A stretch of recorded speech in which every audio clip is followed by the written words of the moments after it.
d'abord, Charlotte Dornelas est avec nous sur Europe 1. Bonjour Charlotte. Bonjour Dimitri, bonjour à tous. Alors le gouvernement, Charlotte, affiche sa détermination à lutter contre l'immigration illégale et le trafic de drogue. Or, une récente décision de la CEDH, la Cour européenne des droits de l'homme, est passée inaperçue. Oui, c'est le moins qu'on puisse dire. Alors, à l'origine, la CEDH interdisait les expulsions lorsqu'il y avait un risque de torture dans le pays d'origine. Puis elle a évoqué la vie privée et familiale à partir de 1988 pour empêcher d'autres expulsions. Sur le même fondement, elle a bloqué les déchéances de nationalité pour les binationaux 10 ans plus tard. Plus récemment, en 2021, elle interdisait les expulsions définitives. Ces interprétations, donc, ne cessent de s'élargir. Et le dernier pas a été franchi le 12 novembre dernier, en effet. Reprenons l'histoire par son début. En septembre 2022, la Haute Cour danoise valide, dans un jugement définitif, la condamnation du dénommé Zana Sharafan, irakien, pour trafic de stupéfiants. Condamnation assortie à l'époque d'une interdiction temporaire de territoire pour 6 ans.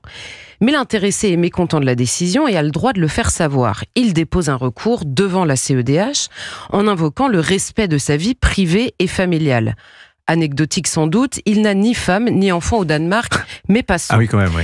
La CEDH vient donc de répondre. Ces juges ont commencé par féliciter le Danemark. Non parce qu'il lutte activement contre le trafic de stupes, mais parce que l'expulsion n'est que temporaire. Nous le disions, la CEDH interdit les expulsions définitives depuis 2021. Ensuite, la Cour affirme, et là il faut s'accrocher, que, je la cite, les perspectives du requérant d'être réadmis au Danemark après l'expiration de l'interdiction de retour de 6 ans reste purement théorique. Pour lui, l'interdiction de retour de 6 ans équivaudrait de facto à une interdiction permanente. Mais qu'est-ce que les juges entendent par là et pourquoi condamnent-ils le Danemark ? Eh bien, la CEDH s'inquiète parce que le Danemark garde la possibilité, dans 6 ans, de refuser un titre de séjour à un Irakien. Trafiquant de drogue, on rappelle. Trafiquant de drogue est condamné pour ça. Elle estime donc qu'il existe un risque que cette expulsion temporaire soit en réalité définitive. Ce que voudrait la CEDH, c'est que Zana Sharafan n'ait pas les mêmes contraintes qu'un autre étranger qui n'a jamais vécu en Europe au moment de revenir, car lui connaît déjà le Danemark.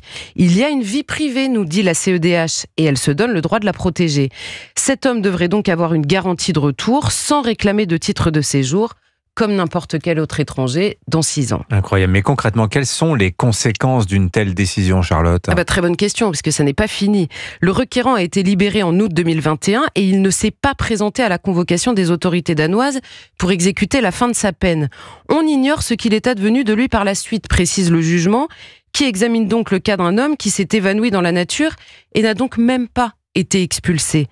Mais ce qui nous intéresse est ailleurs. La CEDH a pris la décision à l'unanimité et l'a classée en niveau d'importance 2. Alors, personne ne comprend ce que ça veut dire, mais c'est un classement qui marque les contributions nouvelles à la jurisprudence. Et c'est évidemment dans nos tribunaux que cela risque un jour de se retrouver. Sur le terrain de l'immigration, c'est déjà le droit des individus à entrer en Europe pour tenter leur chance via l'asile qui prime sur le droit qu'ont les États de prévenir, le devoir même, de prévenir le franchissement illégal de leurs frontières. La CEDH vient d'inventer le droit effectif des individus à revenir en Europe malgré leur participation au trafic de drogue. Tant pis pour les États qui ont le devoir de lutter contre et tant pis pour les peuples qui le subissent. Incroyable, effarante histoire que vous nous avez contée ce matin et c'est pas de la fiction malheureusement.